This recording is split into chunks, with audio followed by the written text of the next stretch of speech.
They tell me he just shot up overnight. They call it a growth spurt, and his favorite sweater is just too short.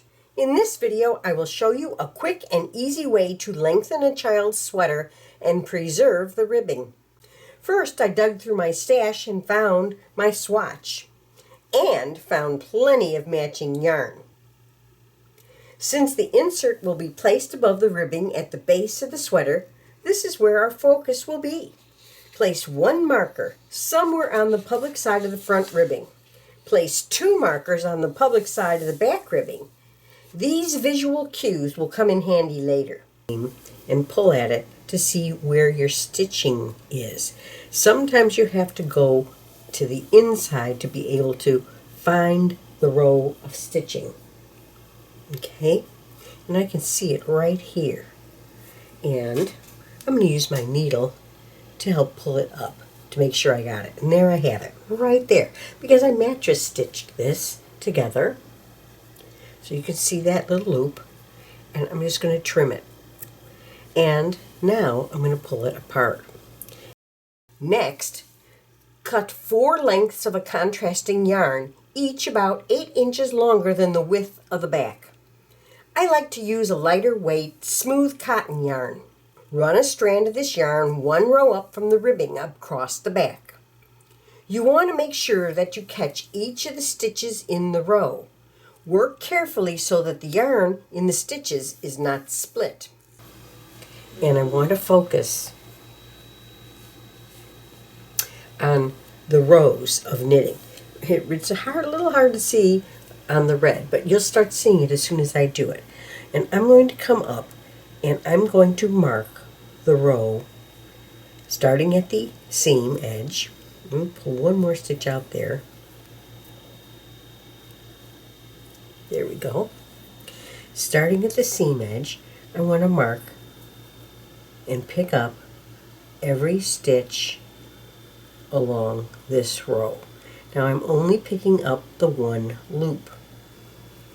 Okay? And pull this through. Now you're going to leave about 4 inches on that end. And you're just going to go all the way across. If you don't get it, you'll catch it when you take it apart, okay? And you're going to go across like this, picking up every loop of that row. This will act as a stitch holder for the ribbing section. Take the second strand, count up 2 rows from the first one, and thread it through from the side to side, capturing each stitch, just like before. This acts as a stitch holder for the bodice section of the sweater back. With the remaining 2 strands of contrasting yarn, repeat this process on the front of the sweater. On both the back and front sections, there is now 1 row of knitting isolated between the 2 rows of held stitches. On the back, about 1.5 inches from either of the edges, cut 1 stitch in this row. Now carefully unknit the row by picking out the stitches to the closest seam, making sure that you have captured the stitches appropriately on both sides. I keep a bunch of mini stitch markers on hand, so in case of an escapee, I can just catch it up. You should end up with about a 4-inch crinkled yarn tail at the seam. Theoretically, you could go over to the other edge and do the exact same thing and only unravel 1 inch or so, but I don't recommend it.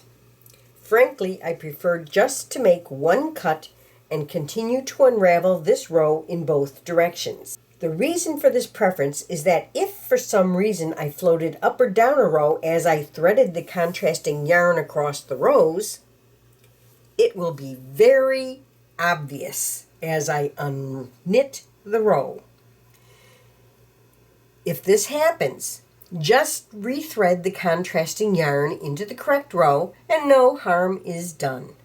As you unravel, if you do not need the yarn, periodically cut the excess off. Just make sure to leave about 4 inches when you get to the other edge. At this point, unknit the front of the sweater in the same way. When you're done, You will have the ribbing section separated from the top of the sweater. Set the ribbing aside for now. Pull out a few more needles than you expect to need across the back section to the hold position. This gives you a buffer on each side. If you have one, place the needle stopper from your garter bar set onto the needle bed. This stabilizes the needles while you hang the stitches. I like to then open all my latches. This little twisted thing, because the sweater has been washed already, and it set that little stitch that I didn't see earlier. And that is the first stitch. That's why I put these extra needles here, because if I didn't discover it until after I was done, I just added on the end. And then I want to go carefully along this row. So the right side, or the public side of this sweater, is facing the machine. So I'm just making sure I got the full stitch. If you split it, it will show in the middle of the sweater. I like to use my 2-1 tool for this. Starting on either side, begin to hang the stitches onto the needles. Carefully work across the row. Make sure you do not miss a stitch, that the stitches are not twisted, and that those elusive little edge stitches really were caught. Push the stitches back behind the latches to the needle bed. Remove the contrasting yarn strand that was holding the stitches on this side. Check your work carefully and make any adjustments at this time. I look for stitches where the yarn might have split, as these will be very obvious later. Remove the needle stopper and take any empty needles out of work. Set the carriage to the proper stitch size and the carriage to knit in both directions. Put the main yarn in the feeder. Knit the desired number of rows with the main yarn. Then increase the tension 2 to 3 full numbers and knit 1 more row. If you do not have enough numbers to go up, as in this case, then you will want to manually and loosely knit across the row. So now I have a nice loose row. I'm going to leave myself a yarn tail, and I'm going to bring my stoppers back on, and I'm going to take this off. I could take it off on waste yarn if I wanted to and rehang it, or I'm going to do it the easy way and take it off on my garter bar. Make sure I get all my needles. Yeah, they're all accounted for, and I'm going to pull it off onto the garter bar. Okay, beautiful. Push it open all the latches, and remove the garter bar and set it aside for a little while. Because now I'm going to address the ribbing. Garter plate is in place already, so I will simply go down here, pick up the stitches, and hang them on the needles, just like we did the other side. But this time, the public side, the right side of this ribbing is facing me, and that's why I marked it at the beginning. Now I'm down to the last few stitches here, and I'm too tight. So I'm going to release the tension on the holding yarn without releasing the stitches, which is clip my string, put a clip on this one. I'm going to put weights on it right away so I don't get anything pulling off. And I can also push them back a little bit. It won't hurt a thing if this side angles out like that. And I can take my eyelet tool and just take the slack off. All I'm doing is releasing some extra slack down on this end. So I can stretch this out, and I want to make sure I don't want to pull up on that other side. So I want to get a little more slack on this side to hang my knitting. We go back to our work on the garter bar. And we don't have to turn it, because the right side of the work on the garter bar is facing the machine, which is just what we wanted. Make sure all the latches are open. Line up your work. Now I'm going to tip my garter bar and push the stitches back onto the machine. But I'm only pushing them into the hooks.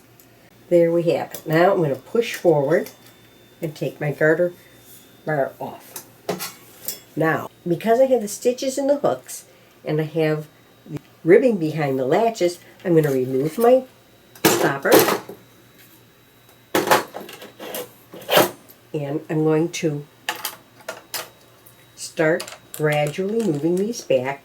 All I want to do is close the latches around the hook, so I'm going to go just a little bit at a time.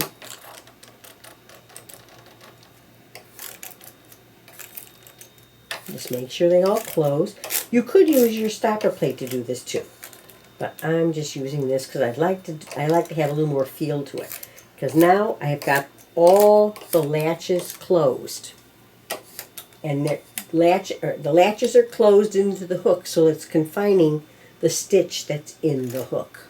And all I have to do is knit those stitches with my thumb. Manually knit off this row. There we go. They're all knit. Very nice. So we've just joined those two. Then there isn't anything more to do except latch them off. Let's see what we have. Lengthened stitches somewhere in there. And this is what our little edge looks like now. Just a little bit different, but it's not so noticeable.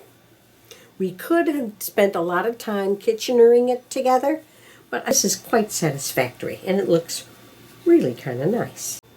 We've already lengthened the back. Now it's time to do the front.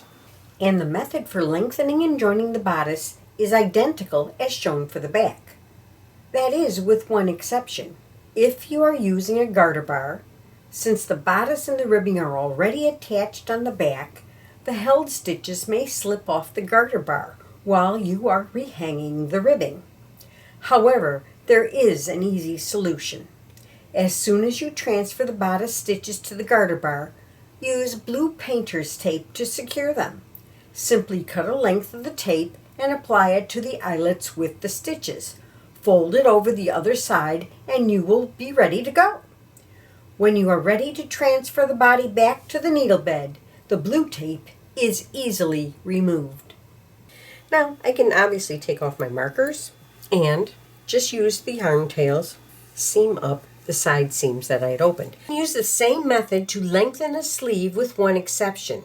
You must open the seam from the bottom edge until you pass the ribbing by about 4 to 6 inches.